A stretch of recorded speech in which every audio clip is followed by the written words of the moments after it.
కానీ దేశానికి అన్నం పెట్టే రైతన్న కోసం, ఆరుగాలం కష్టపడి పంట పండించే రైతన్న కోసం రివ్యూ చేయడానికో, రైతుల కష్టాలు తీర్చడానికో ఈ ముఖ్యమంత్రి గారికి, ఈ ప్రభుత్వానికి కనీసం సమయం లేకపోవడం అనేది చాలా దురదృష్టకరం.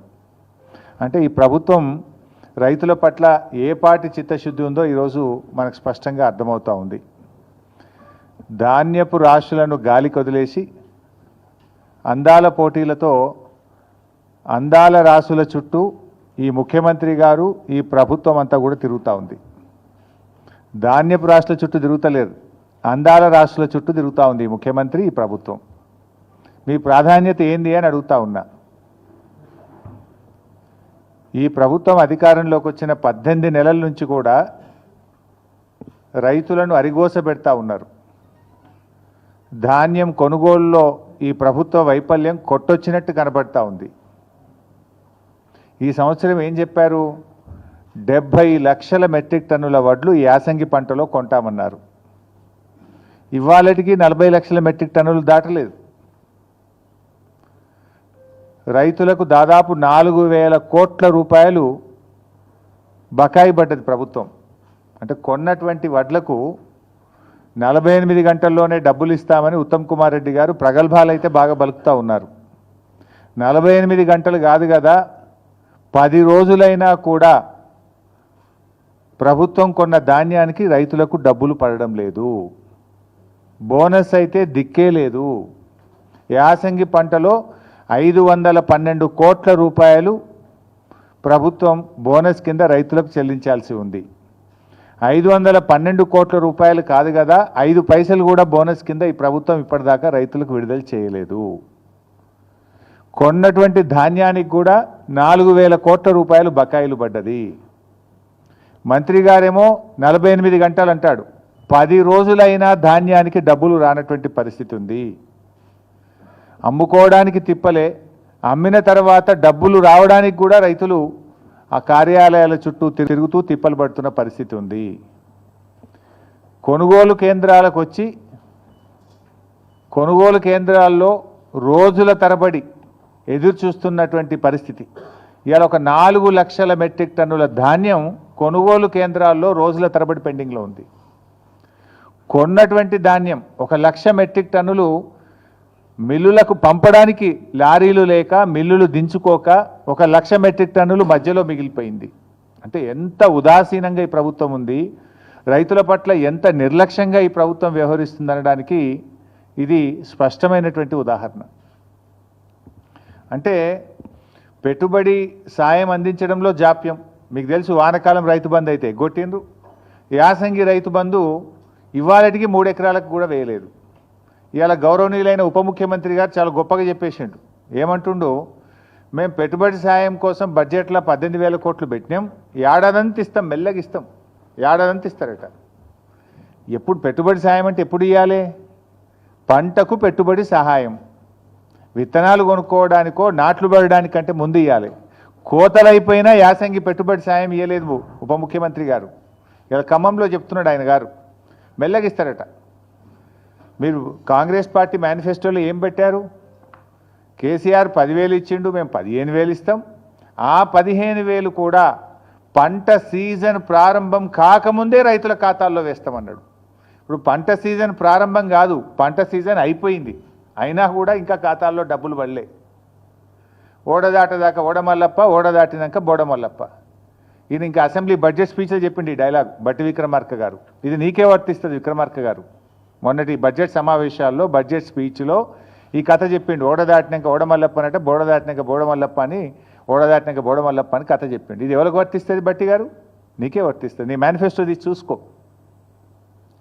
పంట పెట్టుబడి సాయం రైతులకు అందించడంలో జాప్యం, కొనుగోలు కేంద్రాల్లో ధాన్యం కొనుగోలు చేయడంలో జాప్యం, కొన్న ధాన్యాన్ని మిల్లులకు తరలించడంలో జాప్యం, గన్నీ బ్యాగులను సమకూర్చడంలో జాప్యం, రైతులకు సకాలంలో 48 గంటల్లో డబ్బులు వేస్తామని చెప్పి చెల్లించడంలో జాప్యం, ధాన్యాన్ని లారీలు ఎక్కించడానికి హమాలీలు లేరు, హమాలీలను సమకూర్చడంలో వైఫల్యం, కొనుగోలు కేంద్రాల్లో కనీస సౌకర్యాలు త్రాగునీరు కానీ వడదెబ్బ తలగకుండా నీడను కలిగించడంలో ప్రభుత్వ వైఫల్యం, గన్నీ బ్యాగులు సకాలంలో సమకూర్చడంలో వైఫల్యం, గొప్పగా చెప్పిన బోనస్ను అందించడంలో ఘోర వైఫల్యం.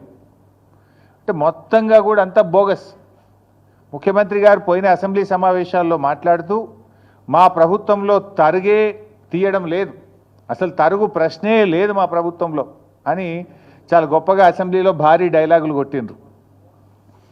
ములుగు జిల్లా గోవిందరావుపేట మండలంలో ఒక జట్టి రాజు అనే ఒక రైతు 10 కిలోల తరుగు తీస్తున్నారని ఆత్మహత్యా యత్నం చేసుకున్నాడు. క్వింటాల్కు 10 కిలోల తరుగు తీస్తున్నారు. రేవంత్ రెడ్డి చెప్తాడు అసలు తరిగే తీస్తలేరు మా ప్రభుత్వంలోనే అసెంబ్లీలో చెప్తాడు.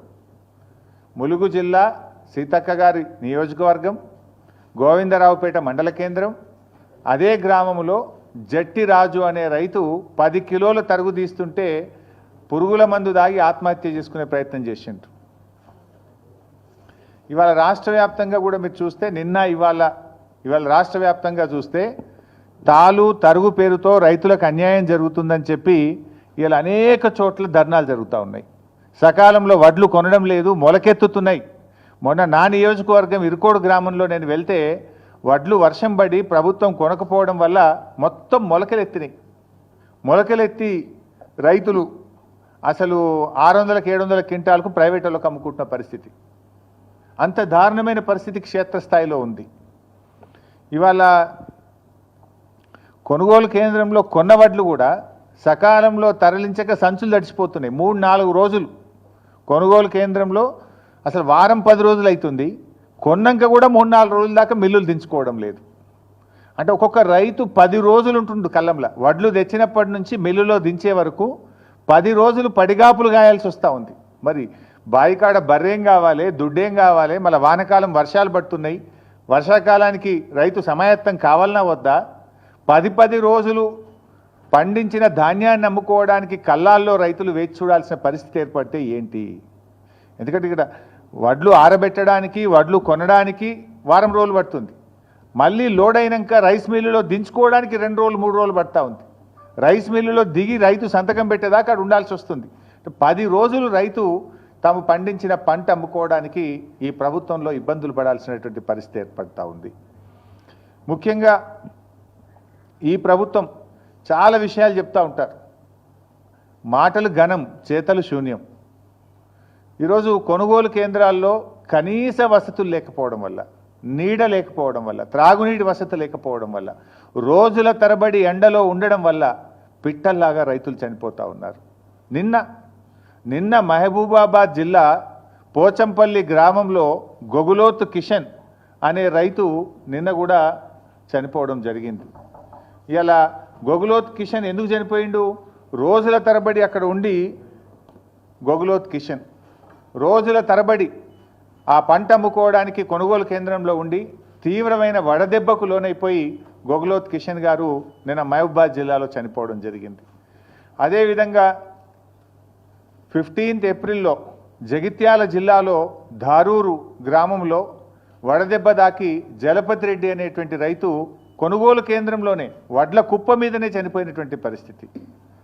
అదేవిధంగా ఏప్రిల్ 21వ తేదీ మహబూబాబాద్ జిల్లా తొర్రూరు గ్రామంలో ప్రేమలత గారు మహిళా రైతు, హనుమాన్ల ప్రేమలత గారు మహిళా రైతు వడదెబ్బ తగిలి తొర్రూరులో వారు వడ్ల కుప్ప మీదనే చనిపోయినటువంటి పరిస్థితి. అదేవిధంగా నెల్లుకుదిరి మండలం మదనతుర్తి గ్రామంలో బిర్రు వెంకన్న, చూడండి వడ్ల మీదనే బిర్రు వెంకన్న అనే రైతు వడ్ల మీదనే చనిపోయినటువంటి పరిస్థితి. ఎండ దెబ్బ తగిలి కళ్ళంలోనే తాను 6 కాలం కష్టపడి పండించిన పంట మీద, ధాన్యం మీదనే చనిపోయినటువంటి బిర్రు వెంకన్న దృశ్యం ఇది. అదేవిధంగా మన జనగామ నియోజకవర్గం చేర్యాల మండలంలో ఆకునూరి గ్రామంలో చింతకింది హనుమయ్య అనేటువంటి రైతు అక్కడే కళ్ళంలోనే మరి ధాన్యం అమ్ముకోవడానికి వచ్చి అక్కడే చనిపోవడం జరిగింది. అంటే ఈ రకంగా ధాన్యపు రాశులే సాక్షిగా కొనుగోలు కేంద్రాల్లోనే రైతు మరణాలు జరుగుతూ ఉంటే ఈ ప్రభుత్వానికి చీమ గుట్టినట్టు కూడా లేదు. ఈ మరణాలు సహజ మరణాలు కావు, ఇవి రేవంత్ రెడ్డి ప్రభుత్వం యొక్క నిర్లక్ష్యం వల్ల జరిగినటువంటి మరణాలు. ఈ మరణాలకు రాష్ట్ర ప్రభుత్వమే బాధ్యత వహించాలి.